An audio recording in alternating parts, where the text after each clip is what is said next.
Hello ladies and gentlemen, it's J.Caliber back with Reskin War Season 7 Episode 2.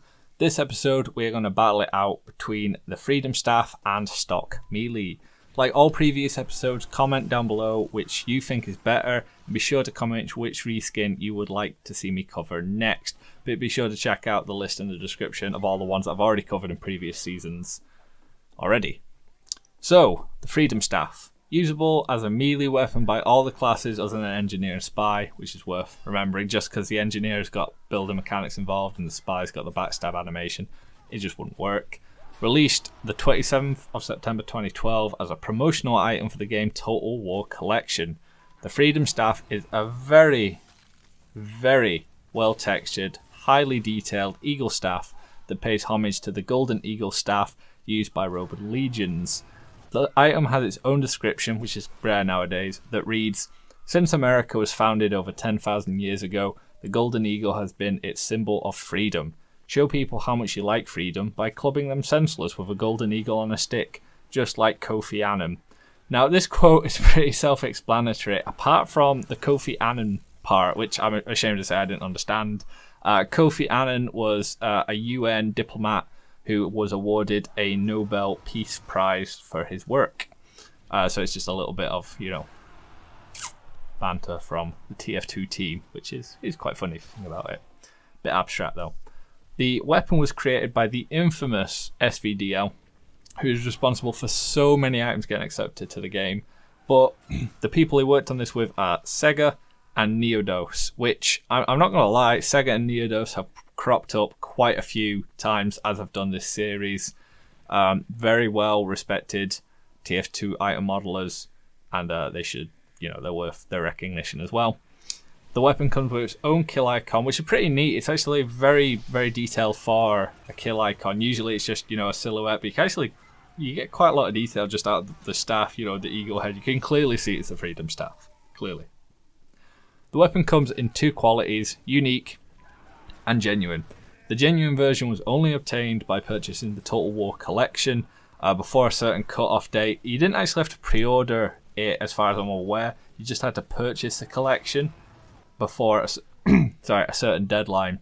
You can obtain the unique version through crafting or the Manco store for an obscene price, or you can just trade on backpack.tf or even marketplace.tf just for scrap.tf as well. This isn't an advert, but you can get a dirt cheap. Do not buy it from the Manco store. I just put it in to mention it. It's worth mentioning as well how good this looks. I'm not even joking. I used to play TF2 on a potato laptop, and that's when I'd have got my Freedom Staff, my genuine one. And I probably never took note of how good it looks. But especially with the addition of the weapon inspections that they added to the game, you can just see how detailed this thing looks. It is mental. It looks so good. I actually really like it, and I'm thinking of using it as just I'm going to run stock melee. I might use the Eagle Staff, just, because it looks good.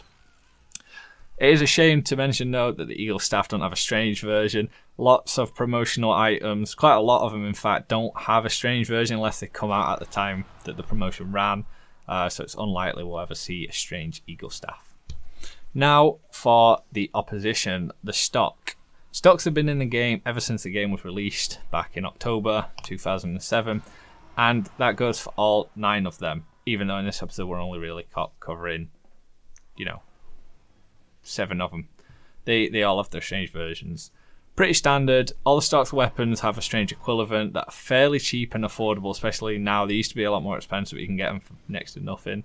All stock weapons tell you a little bit about the mercs' personalities, which is good, but other than that, they're very basic, very plain models. They've been out, ever since they've been working on TF2. Before they even had the mercenaries designed, these weapons have been knocking about for ages. Very, very old school, very, very plain.